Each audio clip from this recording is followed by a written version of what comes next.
With internet celebrities like Jake Paul and KSI reeling in younger viewers, and legends like Tyson and Jones bringing back some of those old heads, there hasn't been this many eyes focused on the sport since its heyday during the mid-70s. And score. And then he nailed it right in the middle. Down to show you. No, it's beautiful boxing. I love boxing. Celebs and legends aside, the sport overall is in a talent-rich era, with prospects, contenders, and champions all striving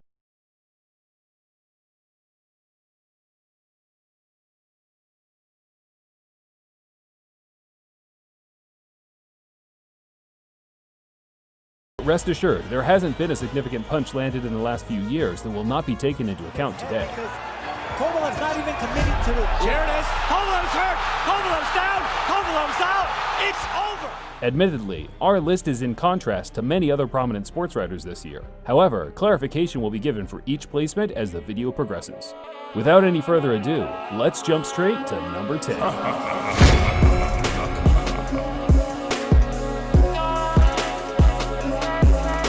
Pound for pound, one of the hardest punchers in world boxing, Gervonta "Tank" Davis isn't a name quite yet associated with the sport's current upper echelon, but that's not due to a lack of effort or risks taken by the 26-year-old Baltimore bruiser.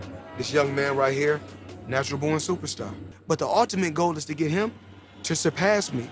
Gervonta made it 5 out of 5 for world title defenses, ending in a knockout after ironing out the top contender Leo Santa Cruz at the tail end of October.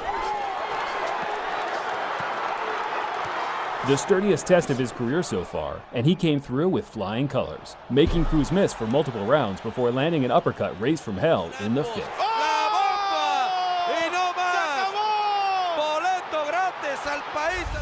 With the Gamboa fight from last year aside, Gervonta makes the list more for his display of dominance over top contenders since becoming a champion in 2017. He is a fighter who not only carries severe punching power in both hands, but has ring credit and fighting intelligence to create problems for his opponents and leave them guessing when and where the next power punch is coming from.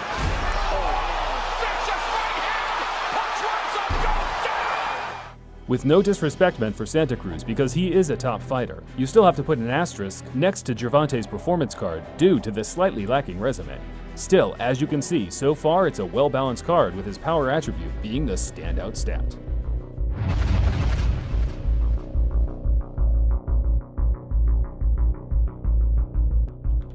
I think it's fair to say, as bright of a prospect as Errol Spence Jr. looked in 2014, the boxing world started taking more notice of the young Texan once Floyd Mayweather openly described the trouble he gave him in sparring leading up to Money May's Andre Berto fight. Yeah, I told you the guy was pushing me. He was giving me that good work. I said, no, this is what I need. You know, at first I came in, he kind of caught me off guard. I said, okay, I see him. So he made me, in training camp, he made me tighten my game up. Rare praise from the self-proclaimed greatest of all time. Yet, ever since, Errol has gone from strength to strength, dispatching the world's top welterweights in championship fights while remaining undefeated. He's very game right now, but he's hurt. Oh, and he goes out. He is out. Keith Thurman's not me, is that? Well, Keith Thurman up there. Keith Thurman's not me. I got him out of there easy. Chris Algieri got him out of there easy. He has a wounded prey and he knows it. Revered today for his limitless stamina and energy-sapping body shots, Spence likes to take his time to dispatch his prey, with a good example being his victory over Kell Brook in 2017, where he systematically broke down Special K with brutal body blows to make the championship rounds a near-on impossible task for his opponent.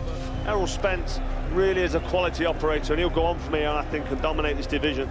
In more recent times, Spence has performed at a true pound-for-pound level in victories over Mikey Garcia and Sean Porter, using calculated tactics to defeat top-grade opposition in the welterweight division. 1 minute remaining and Spence said that's what he wanted to do.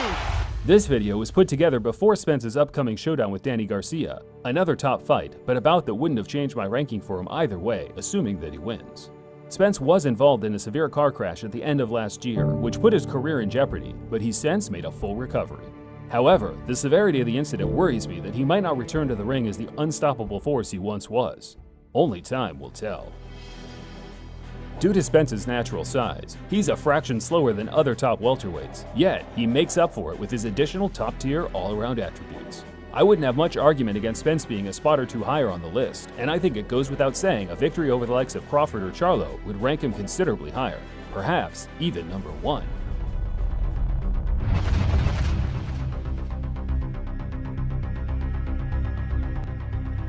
The takeover has begun.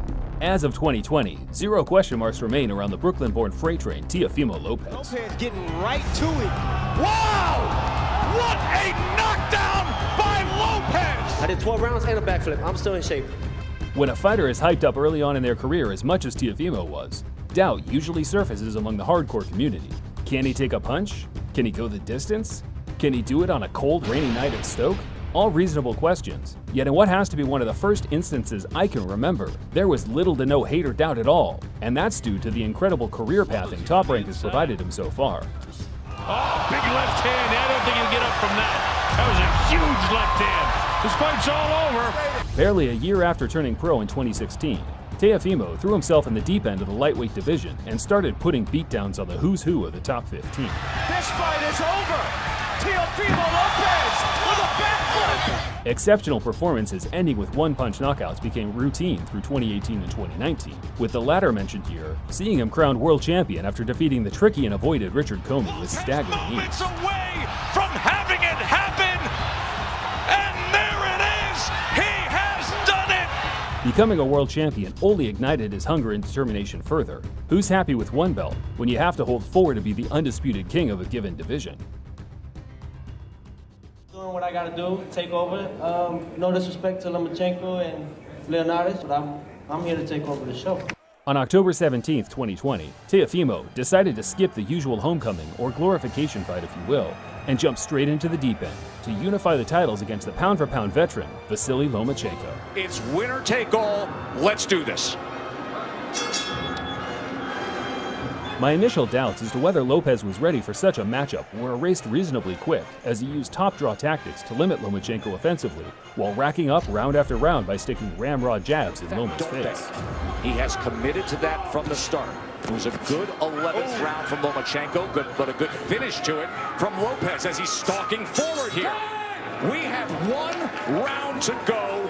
Lomachenko did show his class in the latter stages of the fight, clawing back some of those rounds, but it just resulted in Lopez's victory being that much more praiseworthy as he overcame the onslaught by showing maturity far beyond what the boxing world expected. And I had to dig in there. And now, it feels good. Lopez has no notable flaws in his game. He is as quick as they come, strong, defensively savvy, and knows precisely when to pull the trigger. I sense a huge future ahead. However, he needs to keep his head screwed and not allow his ego to consume him. I'm a lot of things, but I'm not sorry. I'm a lot of things, but I'm not a wally. These men are wet like they got no brolly. Pop my collar, but I don't pop pills or swallow. Little introduction is needed for our number 7 pick, as Anthony Joshua is not only one of boxing's best pugilists on paper, but has acquired millions of fans worldwide, making him one of the sport's most celebrated attractions. Too sharp and too powerful from Joshua, who's slicing into ribbons here. Boxing fame doesn't come easy, however, unless you're a YouTuber, of course, as Joshua has built one of the best heavyweight resumes in recent decades, using his sharp all-around skill set to boast over 9 world title fights already during his relatively short-lived career. What I have to do to beat Wilder? Get him in the ring, and I'm knocking Spark out. A boxer-puncher at heart, who has adapted his skill set accordingly, the days of blasting out fringe contenders have long passed as Joshua now continues to challenge consistent top 10 opposition. Shaken in the 7th. On a left hand and a right hand. And down goes the Russian. The loss to Andy Ruiz Jr. last year certainly hindered his career, but with a convincing win in the immediate rematch, I'm not sure the wider boxing press treats him fairly when it comes to the rankings. Am I really the only one that considers him a top fighter? Either way, at 31 years old, there are still a few good years for AJ to build upon his already stellar career. Anthony Joshua, you know I'm coming for you. If I was you, Joshua, I'd avoid me, because I will jab your face off. You bomb. Anthony, I'm coming for you. Hey, I never said it'd be easy. Joshua is obviously a man that carries a lot of muscle, which appears to be detrimental to his stamina. We've seen him gasping for air on more than one occasion. On the other hand, AJ has fast hands for a heavyweight and is as strong as an ox on the inside, always looking to land his signature uppercut.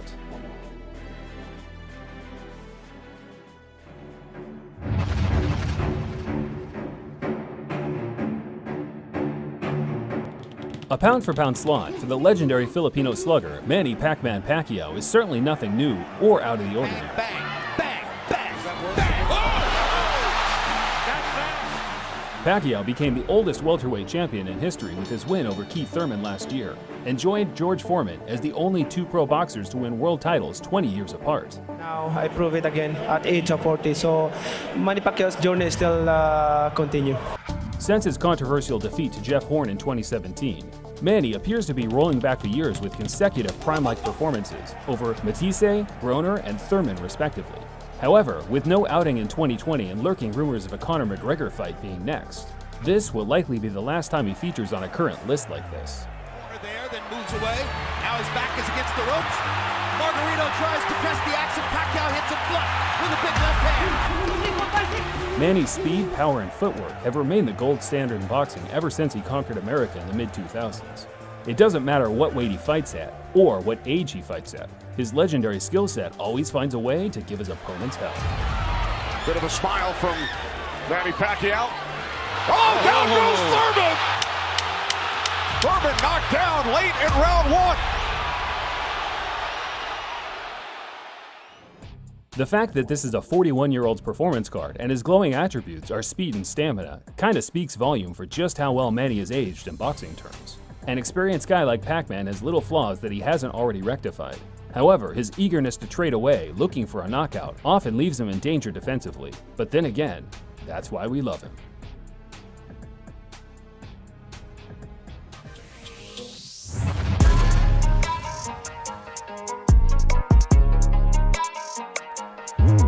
After the legendary Japanese bantamweight Fighting Harada retired in 1970, the Asian boxing scene as a whole took a dip, and more traditional sports such as wrestling and amateur martial arts became the only competitive entertainment Japanese spectators were interested in watching. In the days that followed, millions of Japanese seemed totally mesmerized by the American champ. It was as if Godzilla, the movie monster of the 1950s, had returned to Tokyo.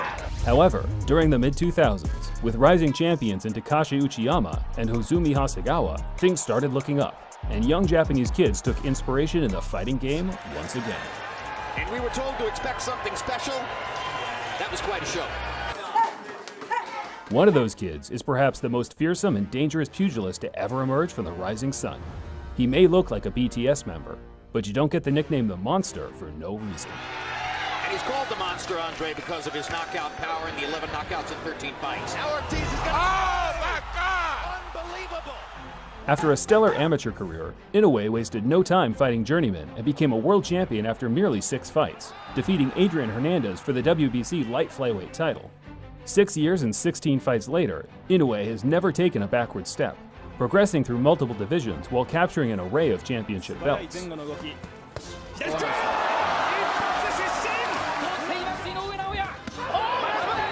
Inoue's crowning moment came at the tail end of 2019 when he faced the fellow Asian star Nonito Donaire in the World Boxing Super Series final. A fight that on paper looked routine for Naoya, yet the action that transpired made the bookmakers look foolish. That time, Donaire comes back with that famous left hook. Both men exchanging. He's walking through them so far. Catches Inoue on the chin, short left hook. Inoue tried to hang on there. In what became the Ring Magazine Fight of the Year, both Inoue and Donaire traded blows at a relentless pace for the entire 12 rounds, each man testing their opponent's limit, with Inoue's classy boxing skills and brutish power ultimately being the deciding factor.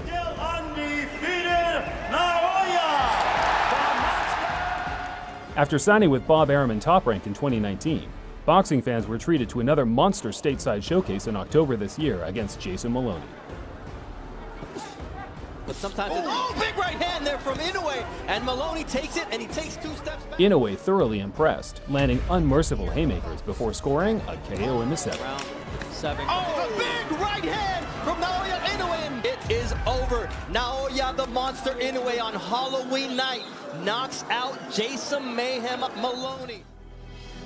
In terms of pure ability, I'd rank Inoue one of, if not the best in the world, and I think that reflects with his 90 rated card overall. The amount of power he can generate in that 120-pound body is shocking. As Inoue strives to conquer more divisions down the line, I think his naturally small frame will struggle to cope in those rough and tumble contests. But for now, at bantamweight, nobody can beat him.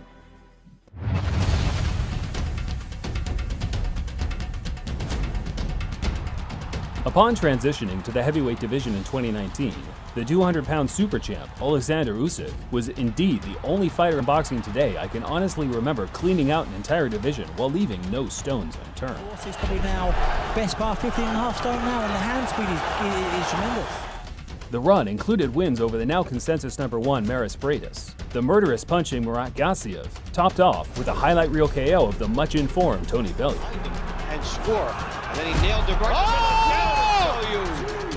Usyk building up, and it's over just like that. However, after signing with DAZN last year, the quantity and quality of his fights took a notable dip.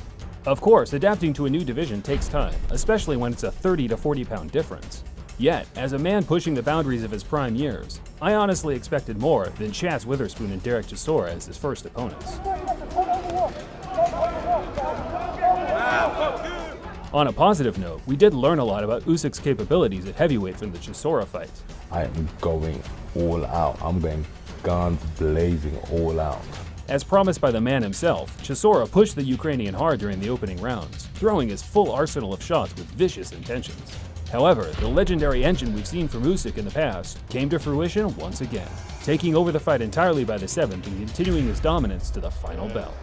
My boxing, you know, it's real testing heavyweight, you know? Chisora, big guy, hard guy. It's beautiful boxing. I love boxing. I've been quite reserved with my opinion on Usyk at heavyweight. The number of advantages he yields to the monsters at title level makes the dream of becoming a two-weight undisputed champ seem like an impossible task. Yet, with his movements as sharp as ever, footwork light years ahead of Wilder and Joshua, perhaps there's still a place for the next-gen Eastern European style to mix it up amongst the behemoths. It's worth considering that the card for Usyk here is a heavyweight version, whereas his cruiser card would be rated considerably higher. Either way, I think much of the attributes have correlated nicely so far, with his stamina being the standout stat and the highest in boxing today. Usyk has always been a slow starter in fights, and we saw that again while conceding so many rounds to an ungainly and crude Chisora, something he needs to work on going forward, if he can.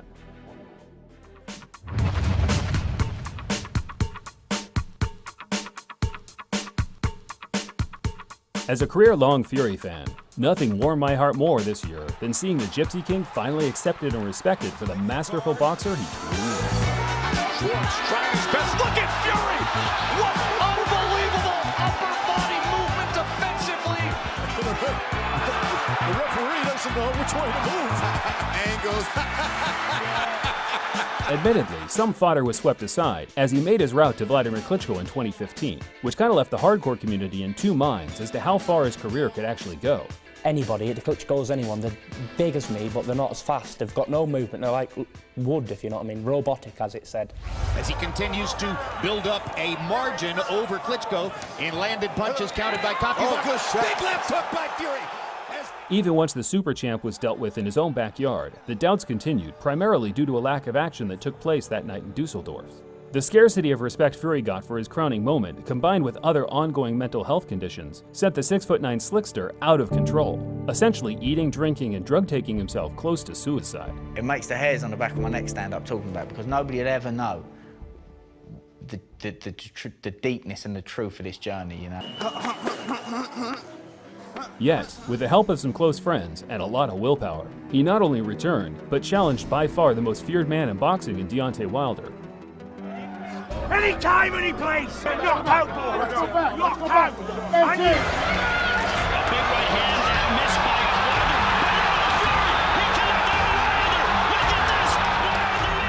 We all know Fury won that first fight. Even with a couple of knockdowns in Wilder's favor, the traveling Brit racked up every point while remaining on his feet, beating the Bronze Bomber in every aspect of the sweet science. Just over a year later, with a little help from the KO specialist Sugar Hill of the Kronk, Fury switched up his style and destroyed the unbeaten in 43 Deontay Wilder at his own game, on the front foot looking for the knockout at all stages. Fury might not have a resume with as much meat as Anthony Joshua. Still, his wins over Vlad and Wilder will always stand above any feat his fellow Brit can achieve in the foreseeable future, unless, of course, AJ beats Fury. Fury. He's just awkward. He's just awkward, if you know where I'm coming from. Tall. And I think he's a bit of a nut job, to be honest with you. weighing in at a staggering 275 pounds for his previous fight. It's amazing how fast and nimble Tyson still looked. Additionally, his most significant attribute for me has to be his physical strength. We've seen beasts like Chisora, Klitschko, and Wilder utterly dumbfounded with the roughhouse tactics Fury likes to impose. The big man does enjoy his work a little too much sometimes though, often playing to the crowd before he takes the canvas, which has happened on 5 or 6 occasions.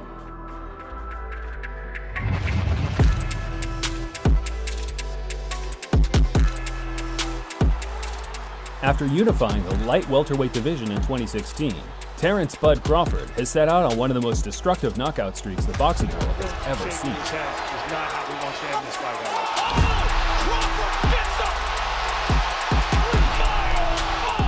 He's a fantastic boxer-puncher that often concedes the first third of a fight with complete faith in his ability to overcome any adversity in the championship round. Big left hand, right hook, uppercut, sends him back. Another left hand. Y'all didn't give me enough credit, so I had to go in there and show y'all. For my money, the best all-around boxer globally, he's proven his skills against an array of championship-level fighters over his current 37-bout career, which to this point remains a perfect one. This is my weight class. This is my weight class. Yeah, you're right. This is my weight class now. When I entered it, it's mine. Due to a lack of challengers, Crawford moved up to the welterweight division in 2018 in search of some profile-raising fights, 2 of which serving their purpose in Amir Khan and Kell Brook. Position to let his combinations go. Beautiful right hand. And the champ gets to him. Vicious attack to close it. Still, question marks remain over the body of work Crawford has produced since turning pro in 2008, Gamboa being the only pound-for-pound opponent he's beaten.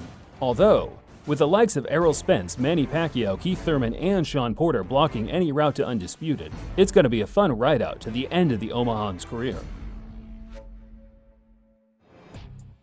With no notable flaws to speak of, Crawford's only negative is his age. History shows that 33 on average is the last prime year for many championship-level fighters. Bud's borderline perfect defensively, with his incredible engine and never-fading power being the highlight.